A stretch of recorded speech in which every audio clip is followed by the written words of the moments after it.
আমাকে বলেন যে তুমি দেশের বাইরে এতবার যাচ্ছ, ঘুরে ঘুরে চলে আসো কেন? দেশে কি কিছু করতে পারো না, থাকতে পারো না? অ্যাকচুয়ালি আমি পারবো না কেন বলেন তো? কখনো নিজের সম্পর্কে কাউকে কিছু বলতে চাই না, বলা উচিতও না। আমি মনে করি নিজের সম্পর্কে গান গেয়ে বেড়ানো আমার উচিত না। কিন্তু এই ধরনের প্রশ্ন যখন আসে, খোঁচা মেরে কথা যখন মানুষ আমাকে বলে, তখন তো আমার উত্তর আমাকে দিতেই হবে, ঠিক না? আমি ক্লাস 6 থেকে বাংলাদেশের সার্টিফাইড মডেল। আমি যদি একজন শিল্পী হিসেবেও দেশে এবং দেশের বাইরে নিজেকে প্রমোট করতে চাই, আমি কিন্তু পারবো। আমি মনে করি এখনও একজন অভিনয় শিল্পী হিসেবে আমার যথেষ্ট ধৈর্য এবং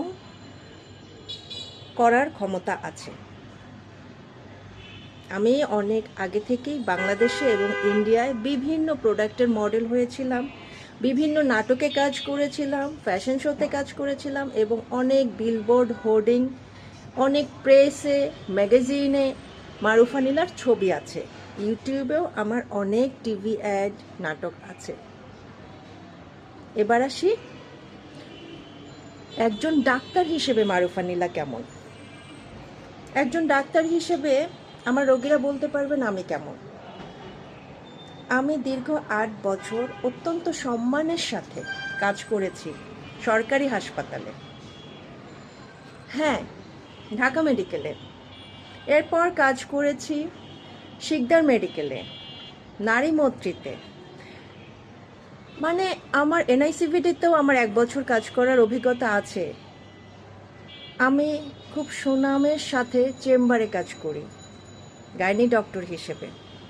মা এবং শিশু ডাক্তার হিসেবে আমার একটা সুনাম রয়েছে বাংলাদেশে।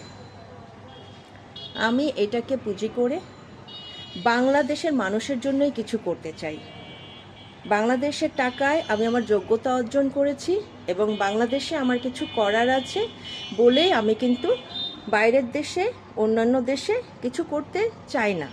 পারিবারিক একটা বন্ডিংস তো আমার আছেই।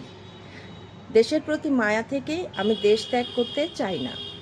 তারপরও যখন খোঁচা মেরে আমাকে প্রশ্ন করা হয় যে আমেরিকা, কানাডার মতো দেশ থেকে কেউ আসে নাকি? আমেরিকা, কানাডার মতো দেশ থেকে আসে নাকি, এই প্রশ্নের উত্তর আমি দিতে পারবো না। তবে এ পর্যন্ত আমার 3বার ভ্রমণ শেষ। এসব দেশে আমি এবারই ফার্স্ট টাইম যাইনি।